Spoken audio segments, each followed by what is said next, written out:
전에 시간에 우리가 뭐를 했었냐면 1+1에 대해서 1+1 분양. 여러분요, 부동산 투자에 있어서 무조건 내가 가지고 있는 것이 많다고 해서 좋은 것은 아니기 때문에 잘못하다 보면 조정지역에 같은 경우는요, 1+1을 신청하게 되면 일시적 3주택이 되면은 중과세를 또 때려 맞을 수 있단 말이죠.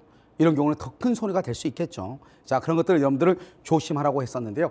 자, 이번 시간에는 우리가 이제 재개발, 재건축의 용어에 있어서 우리가 이제 토지 등 소유자를 어떻게 지금 우리가 판단하고 있는가. 이걸 우리가 이제 얘기를 재개발, 재건축 현장에 가서 얘기를 하다 보면 이거 자체를 구별을 못 해가지고 그러니까 아무렇게나 얘기하신 분들이 계시단 말이에요. 가장 기본적인 것이에요. 자, 한번 보시면은 이렇게 되는 것이죠. 여기요. 우리가 이제 토지 등 소유자를 어떻게 판단하느냐. 좀 우리가 재개발의 경우에는 어떻게 하냐면 토지만 가지고 있거나 또는요 건축물만 가지고 있거나 또는요 토지 위에 지상권을 가지고 있는 사람, 이 사람을 우리는 뭐란다? 토지 등 소유자라고 얘기하는 것이에요. 그럼 만약에 토지만 가지고 있거나 건물만 가지고 있거나 또는 토지 위에 지상권을 가지고 있거나 그러면 만약에 토지 위에 건물까지 가지고 있으면 당연히 그것도 되는 거죠. 알겠죠? 그런데 재건축은요, 여러분 항상 아파트를 생각하면 돼요. 아파트는 어떻게 해요? 내 땅 위에 내가 건물을 가지고 있는 거예요. 이것을 우리는 재건축을 한다고 얘기하는 것이에요. 그러니까 우리가 재건축에서 토지 등 소유자라고 하는 것은 반드시 어떻게 해야 되느냐? 여기는 밑이야, 밑. 건축물 밑, 그다음에 그 토지와 건물의 소유자 플러스예요. 여기는요 토지 또는이야, 또는 건축물 또는 뭐죠? 지상권자 이렇게 돼 있단 말이죠. 재개발은요. 그런데 재건축은 토지와 건축물의 소유자가 돼야 돼. 토지만 가지고 있거나 건물만 가지고 있으면 재건축에 있어서 조합원이 될 수가 없는 것이에요. 무슨 말인지 아시겠죠? 그래서 여러분들이 잘 보시면 재건축은 뭐냐? 재건축이라는 것은 보통 우리가 공동주택이라고 하죠. 그래서 그냥 여러분들 이렇게 보시면 돼요. 아파트 단지. 오래된 낡은 아파트 단지를 새로운 아파트로 다 쓸어버리고 새로운 아파트를 짓는다. 그것을 우리는 뭐라고 한다? 재건축이다. 이렇게 그냥 이해하시면 편해요. 자, 그 다음에 조합원의 자격이요. 여러분 왜 이게 중요하냐? 조합원이 되고 난 다음에 우리가 이제 예를 들어서 여러분들이 가지고 있는 물건들이 있단 말이죠. 우리 뭐 다 물건을 가지고 있는 사람들이 있잖아요. 이런 경우 과연 내가 입주권이 인정이 됐는지 안 됐는지. 자, 두 번째는요. 우리가 원조합원하고 승계조합원하고 또 구조가 또 달라요. 세금 구조도 다르고. 알겠죠? 그렇기 때문에 이런 경우를 우리가 판단하기 위해서 조합원이라고 하는 것이 무엇인지를 우리가 또 알고 있어야 되는 것이에요. 여기서 보시면 조합원에 있어서 재개발에 있어서는 방금 얘기했죠? 똑같아. 우리가 토지 등 소유자라고 하는 것하고 조합원은 우리가 재건축에서 재개발의 경우는 동일해요. 소유자, 토지 소유자, 그다음에 건물의 소유자, 그다음에 지상권자. 이 사람을 조합원의 가장 기본 자격이라고 하는 것이고요. 그런데요, 이 재건축의 경우는 어떻게 하냐? 방금 얘기했죠? 토지와 뭐라 했죠? 토지와 건물의 소유자 중 그랬죠. 여기에서요, 우리가 재개발에는 없는 것이 하나가 더 들어가. 조합원이. 그러니까 우리가 토지 등 소유자 그랬을 때는 재건축에서는 토지와 건물의 소유자 이렇게 됐단 말이죠. 그런데 조합원 그랬을 때는 달라요. 이때는 토지와 건물의 소유자이면서 플러스 재건축에 동의해야 돼. 재건축의 조합 설립에 동의를 반드시 해야 돼요. 만약에 동의하지 않죠? 동의를 하지 않으면 어떻게 하냐? 그건 현금 청산이에요. 재건축은. 재개발은요. 내가 재개발 동의하지 않죠? 필요 없어. 그것은 강제 가입이에요. 재건축은 이미 가입이에요. 왜냐? 이 재개발이라는 것은 뭐냐면 그것은 공공의 이익을 목적으로 하는 것이고요. 재건축이라는 것은 개인의 이익, 사익을 목적으로 하는 것이에요. 그렇기 때문에 재건축은 봐봐요. 자기네 땅 위에 건물을 가지고 있는데 자기네 땅 위에 있는 건물을 쓸어버리고 새로운 건물을 짓는 거잖아요. 누가요? 누가? 그 건물의 토지와 건물의 소유자들이. 자기네들이 하는 거란 말이죠. 그래서 이것을 개인의 이익을 위한다. 사익적 목적이다. 그래서 이것은 이미 가입해. 나는 싫으면 안 하면 되는 거예요. 그런데요. 이 재개발의 경우는 강제 가입 제도예요. 그래서 75% 이상이 동의하게 되면 구역을 지정하고요. 그다음에 조합 설립 추진준비위원회를 통해서 조합이 설립이 될 수 있거든요. 그러면 조합이 설립되면 내가 동의하지 않았다 할지라도 의무적으로 거기에 가입이 되는 거예요. 그래서 우리는 뭐라고 표현한다? 강제 가입이다. 이렇게 얘기해요. 왜냐하면 여기는요. 재개발의 경우는 기반시설이 아주 열악하단 말이죠. 그래서 기반시설이 열악하다는 말의 뜻은 여러분들이 보면 오래된 빌라촌을 가서 보면은 항상 보면 하수구 냄새가 이렇게 올라온단 말이죠. 이런 것들이 다 뭐냐면 상하수 시설이 잘 되어 있지 않다 이 말이죠. 이런 것을 우리는 간단히 뭐라고 표현하냐? 기반 시설이 열악하다 이렇게 얘기하는 것이에요. 알겠죠? 그래서 그것을 여러분요 얘기하는 것이니까 재개발하고 재건축에 있어서 뭐가요? 조합원의 자격이 약간 다르다. 재건축은 토지 및 건축물의 소유자이면서 플러스 알파로 뭐가 있어야 돼? 동의를 해야 된다. 이것을 여러분들이 알고 계셔야 되는 것이고요. 그 다음에 이제 여러분요 이것을 이제 한번 보시죠. 서울시 조례죠. 서울시 조례 시행일 이전 토지와 건물의 소유권 분리가 이루어진 경우 이렇게 돼 있죠. 자, 원칙적으로요 아무런 조건 없이 인정이 되지만 토지만 소유한 경우는 뭐가 중요하다? 면적이 중요하다 이 말이죠. 이게 이제 여러분요 우리가 지금은 여러분요 뭐 2010년이 2012년 기준 이렇게 중요한 것이 아니고 지금은 벌써 2025년이잖아요. 그렇기 때문에 이렇게 이해하시면 돼요. 서울에서요 내가 만약에 입주권을 가지려면 재개발의 경우에 입주권을 가지려면 90평방미터 이상의 토지를 소유해야 돼요. 이때는 분할해서 소유해도 되고요. 그건 지분으로 소유해도 돼요. 예를 들어서 여러분요 토지가 이렇게 크단 말이죠. 이건 1000평방미터란 말이죠. 이 1000평방미터를 10명이서요 100제곱미터씩 10명이 가지고 있단 말이죠. 이 한 필지 토지를요 분할하지 않고 지분으로. 그러면 이 10명한테 다 뭐가 인정되냐? 입주권이 하나씩 인정이 되는 것이죠. 여기가 만약에 재개발이 된다 하면 아시겠죠? 그런데 서울을 제외하고요. 지방 같은 경우는 얼마냐? 그것은 60평방미터예요. 뭐 예를 들어서 수원시라든가 대전광역시라든가 부산광역시 같은 경우는 우리가 이제 각 지방자치단체요. 수원시 건축조례 또는 대전광역시 건축조례, 부산광역시 건축조례 이 건축조례 보면은 어떻게 되어 있다? 90평방미터 아니에요. 그것은 서울시고 나머지는 60평방미터일 때 우리가 입주권을 보유한다 이렇게 돼 있어. 그럼 만약에 내가 그럼 50이면 어떻게 돼? 그럼 이건 입주권이 없는 거예요. 그럼 어떻게 해야 돼요? 만약에 여기 이 부분이 만약에 예를 들어서 재개발이 된다. 그러면 어디든지 관계없이 가가지고 10평방미터, 10제곱미터를 내가 사야죠.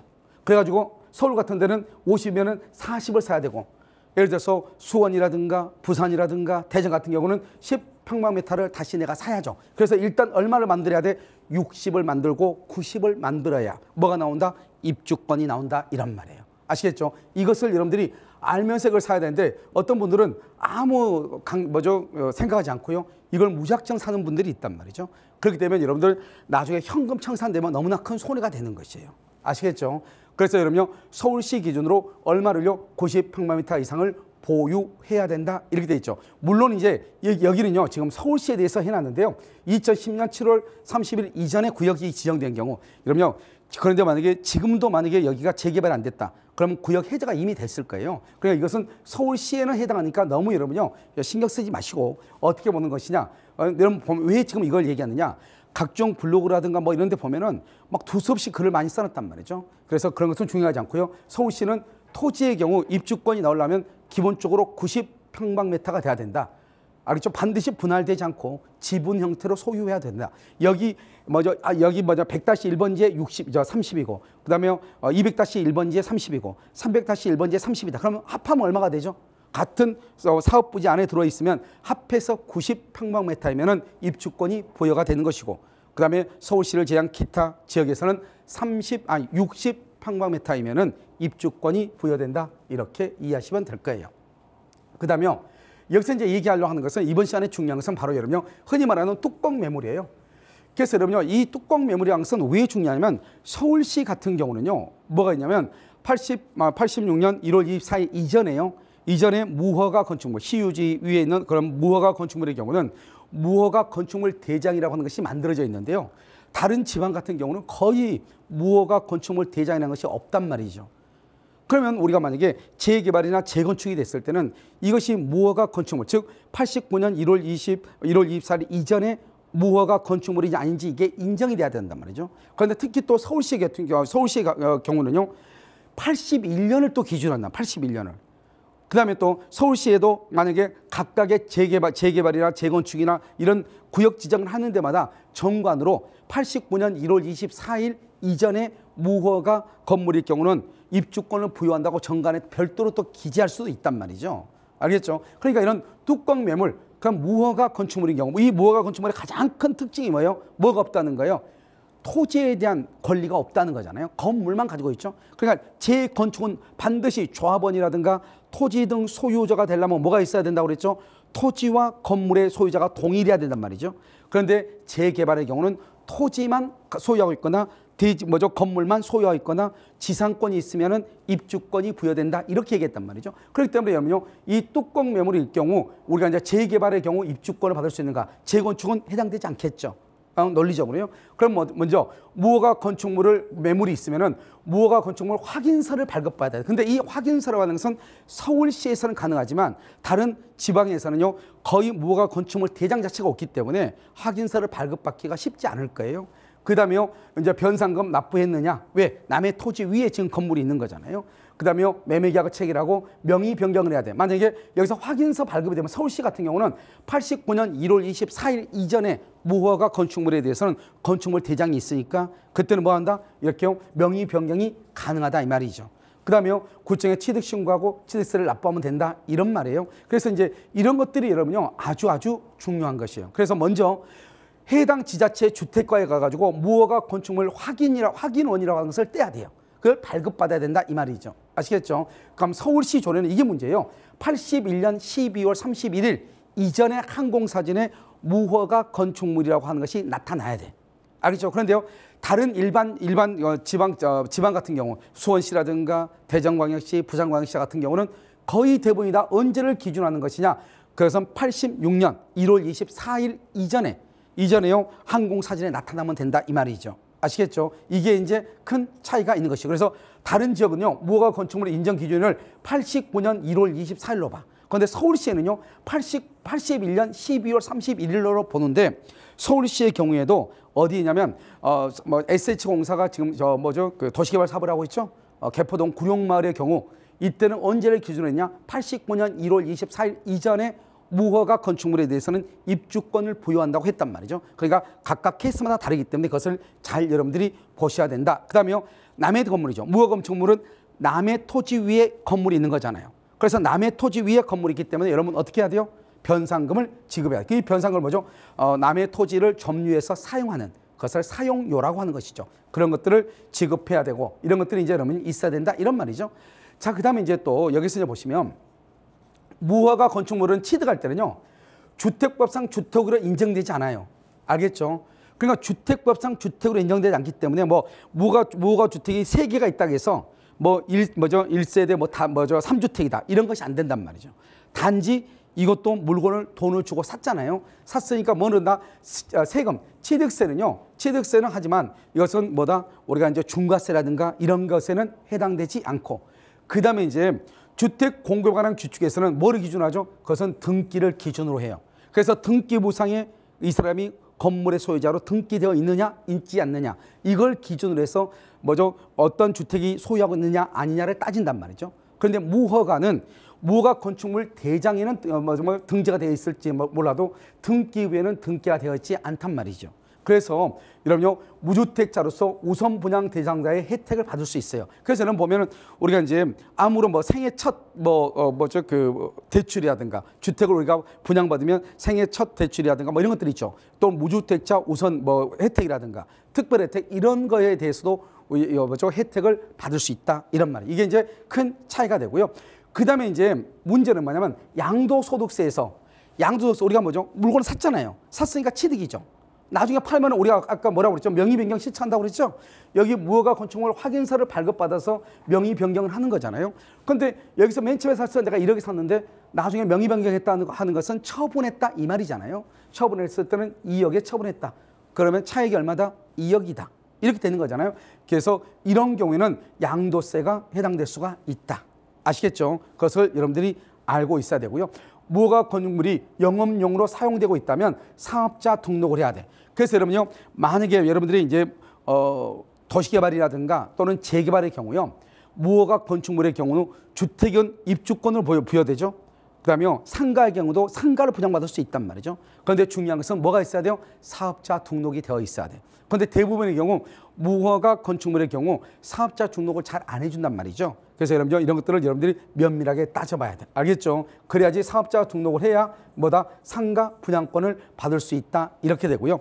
그다음에 무허가 건축물이라고 해서 무조건 우리가 입주권이라든가 상가 분양권이 주어지냐? 그건 아니란 말이죠. 두 가지 요건을 충족해야 돼요. 예를 들어서 그 각 지자체라든가 또는 그 지자체에서 조례에 뭐라고 되어 있냐? 89년 1월 24일 이전에 항공 촬영이라든가 또는 뭐 조세 납부 확인이라든가 여러 가지를 통해서 무허가 건축물임이 확인되는 건물에 대해서 뭐죠? 예를 들어서 입주권이라든가 상가 분양권이 주어진다. 이렇게 되어 있고 그다음에 다시 또 그것이 정관에 기록되어 있어야 돼. 그랬을 때 우리가 받을 수 있는 것이지 무허가 건축물이라고 해서 89년 1월 24일 이전에 무허가 건축물이라고 해서 무조건 받을 수 있는 것이 아니고 그래서 해당 지자체의 조례를 잘 본 것이 중요하다 이런 말이죠. 그래서 해당 지자체에 보면 도시 및 주거환경 정비 조례라고 하는 것이 있단 말이죠. 그래서 그 조례를 통해서 여러분들이 확인하고 먼저 1차적으로 두 번째는요. 조합에 가서 조합의 정관을 확인해 보는 것이 아주 중요하고 특히 상가의 경우에는 뭐가 되어 있다? 사업자 등록이 되어 있는지 이것을 봐가지고 우리가 이제 혜택을 볼 수 있느냐 없느냐 하는 것을 판단하는 것이에요. 알겠죠? 그래서 이제 지금까지 이것을 이제 우리가 뭐라고 하냐? 지금 얘기했던 것을 우리가 뚜껑 매물이죠. 무허가 건축물에 대해서 우리가 설명을 했단 말이죠. 그러니까 여러분들이 이 뚜껑 매물 같은 경우도 여러분 상당히 이것도 가치가 있는 것이죠. 그러면 이 가치가 있는 것을 우리가 이제 사고 팔고 했을 때 무작정 있잖아요. 누군가의 말만 듣고 하면 절대로 안 돼. 그래서 가장 편한 확인은 뭐냐면 만약에 예를 들어서 뚜껑 매물이 있다. 그럼 그것은 비싸지는 않단 말이죠. 그럼 내가 그걸 좀 싸게 샀다가 나중에 입주를 하게 되면은 큰 차익을 누릴 수 있잖아요. 이런 경우는 어떻게 하냐? 먼저 조합 사무실을 찾아가야 돼.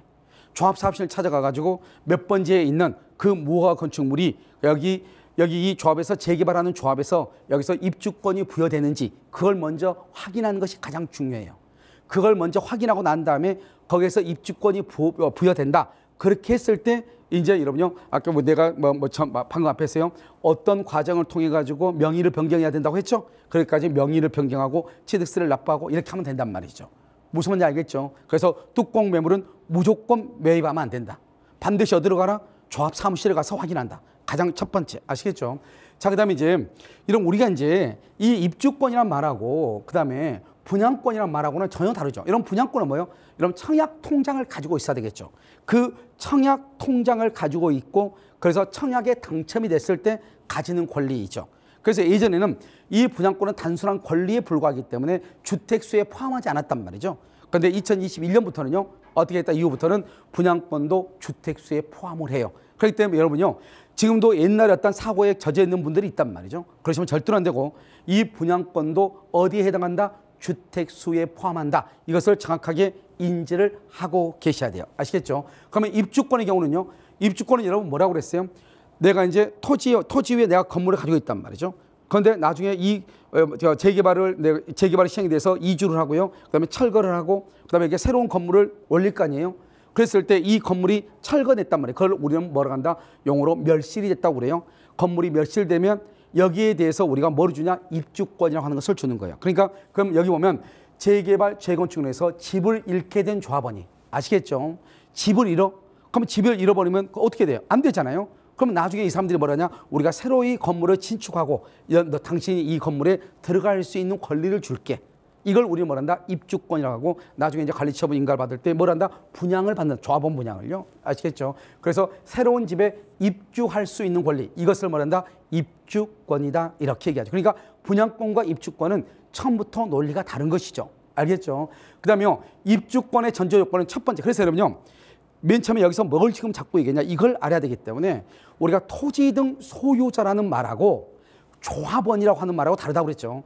그런데 재개발의 경우는 토지 등 소유자와 그다음에 조합원의 자격이 동일해요. 그런데 재건축의 경우는 토지 등 소유자와 조합원의 자격이 다르단 말이죠. 그래서 재건축의 경우는 토지 등 소유자는 토지와 지상 건물의 소유자가 동일해야 되죠. 그런데 조합원이 되려면은 재건축에 동의를 해야 돼. 재건축에 동의하지 않으면 토지 등 소유자에는 해당하지만 조합원에는 해당하지 않는다. 이 사람은 현금 청산을 한다. 왜냐? 재건축은 임의 가입이다, 강제 가입이다. 그것은 임의 가입제이기 때문에 그렇다. 이렇게 얘기했었죠. 그러면 여기에서 이제 보면 입주권의 전제 요건은 뭐냐? 반드시 조합원의 지위가 필요한 것이에요. 그냥 반드시. 그러니까 재개발의 경우는 토지나 건물이나 지상권자에 해당해야 되고요. 재건축의 경우는 토지와 건물의 소유자이면서 동시에 재건축에 동의를 해야 돼. 무슨 말인지 아시겠죠? 이것을 우리는 뭐라 한다? 입주권이다. 이렇게 얘기하고요. 그 다음에 이제 재개발이나 재건축 단계에서 여러분요, 우리가 먼저 보면 준비 단계가 있고, 시행 준비 단계가 있고, 시행 단계가 있고, 완료 단계가 있단 말이죠. 우리가 재건축이나 재개발은요. 그래서 우리가 이제 먼저 준비 단계는 구역을 지정하죠. 그 다음에 시행 준비 단계에서는 사업 시행 계획, 사업 시행 인가가 있고, 그 다음에 관리 처분 인가가 있고, 그 다음에 마지막으로 이제 이주하고 철거하고, 그 다음에 건축하고 준공하고 입주하는 거잖아요. 완료 단계가 있잖아요. 그러니까 이런 것들을 여러분들이 쫙 알아야 되는데, 우리가 이제 사업 시행 인가를 받으면은 감정 평가를 하게 되고요. 토지에 대한 감정 평가요. 그 다음에 관리 처분 단계에 딱 들어가면은 거기에서 이제 조합원 분양을 받게 되고, 그 다음에 여기에서 이제 뭐가 이루어진다? 내가 이제 나의 권리가 이제 주어지는 거잖아요. 그럼 나는 이제 이전해야 되는 거잖아요. 그러면 건물을 바로 철거할 수도 있고, 철거하지 않을 수도 있죠. 건물이 철거됐으면 멸실이라고 하는 것이고, 내가 이제 이주를 하게 되면 아직 철거는 안 됐어도 철거된 것으로 봐. 즉, 멸실된 것으로 보고 거기에 대해서 권리를 줘. 그걸 뭐라고 한다고요? 입주권이다. 이렇게 얘기했죠. 그래서 여기서 보면 관리처분 계획 인가가 되면 기존 주택이 철거가 됐든 철거가 되지 않았든 관계없이, 알겠죠? 그것은 철거된 것으로 보고 조합원의 입주권이 여기서부터 생기가 된다, 이런 말이죠. 그럼 입주권은 반드시 누구한테 주는 것이다? 재건축이나 재개발의 조합원에게 주는 것이다. 다른 사람한테 주는 것은 아니다. 알겠죠? 그럼 분양권은 누구한테 주는 것이다? 청약 통장이 있으면 되는 것이다. 이게 이제 큰 차이점이다. 입주권과 분양권의 차이다, 이런 말이죠. 그 다음에요, 우리가 또 한 가지 보면은, 그러면 입주권은 언제 취득한 것으로 보는가? 이게 문제죠. 여러분, 입주권은 뭐라고 그랬어요? 건물이 있다가 멸실이 되면은, 알겠죠? 이 나중에 새로운 건물을 신축할 때 이 새로운 건물에 입주할 수 있는 권리를 주어진다. 그걸 뭐라고 한다? 입주권이라고 그랬죠. 그것이 바로 뭐다? 언제다? 관리처분 계획 인가다. 알겠죠? 관리처분 계획 인가 후에 이것을 입주권으로, 주택이 뭐로 바뀐다? 일단 철거, 멸실된 것으로 보고 그 주택이 뭐로 바뀐다? 입주할 권리, 입주권으로 바뀌는 것이다, 이런 말이죠. 알겠죠? 그런데 분양권은 언제죠? 청약 통장을 가지고 있는 자가 청약에 당첨이 됐을 때죠. 알겠죠? 그때 분양권이 주어지는 것이고요.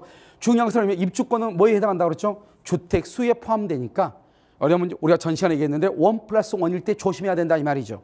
무조건 1+1이 좋은 것이 아니다. 왜? 그것은 입주권이라는 것은 주택 수에 포함되기 때문에 잘못 판단했을 때는 중과세를 맞을 수 있다, 이렇게 얘기했죠. 그런데 분양권의 경우는 원칙적으로는 예전에는 주택 수에 포함하지 않았단 말이죠. 그런데 이것을 언제부터 주택 수에 포함을 했느냐? 2021년부터 주택 수에 포함을 하고 있어. 그러나 지금은 여러분들이요, 분양을 받아 분양권을 취득하죠. 그럼 그것도 하나의 주택으로 봐. 그러니까 일시적 2주택의 효과를 보려면, 혜택을 보려면 잘 판단을 하셔야 되겠죠. 내가 지금 일시적 2주택이에요. 그럼 여기다 다시 또 분양권까지 있어요. 그럼 몇 주택이 돼요? 3주택이 된다, 이런 말이에요. 무슨 말인지 아시겠죠? 그것을 보고요. 그 다음에 이제 입주권과 분양권에 있어서 가장 큰 차이점의 또 하나가 뭐예요? 여러분요, 마지막에 있는 거죠. 여러분, 입주권을 가지고 있다고 하는 것은 그 재개발 조합, 재건축 조합의 조합원이다, 이 말이죠. 이런 조합원의 경우는 먼저 로얄동에 배정을 받아요. 첫 번째요. 그 다음에 두 번째는요, 우리가 베란다 확장 공사 무료로 받는 것이고요. 그 다음에 거기 또 입주하게 되면 각종 가전제품 같은 것을 무상으로 이렇게 보급을 받는단 말이죠. 그렇기 때문에 우리가 이제 입주권을 가지고 있다고 하는 것은 상당히 중요한 것이죠. 알겠죠? 그래서 입주권이냐 분양권이냐 해서 분양권은 그런 것들이 없단 말이죠. 그래서 우리 일단 분양을 받았다고 하는 것은 저층이라든가 또는요 최상층의 고층이라든가, 우리가 보통 노얄층, 노얄동, 그러면 노얄층 같은 경우는 우리가 이제 전체 면적 전체 이렇게 건물이 높이가 있으면, 만약에 10층이라고 해봐요. 그러면은 50에서 80, 알겠죠? 그래서 10개 층이 있단 말이죠. 그러면은 5층에서부터 8층까지, 여기를 우리는 보통 이제 노얄층이다, 이렇게 얘기하는데 꼭 그렇지는 않아요.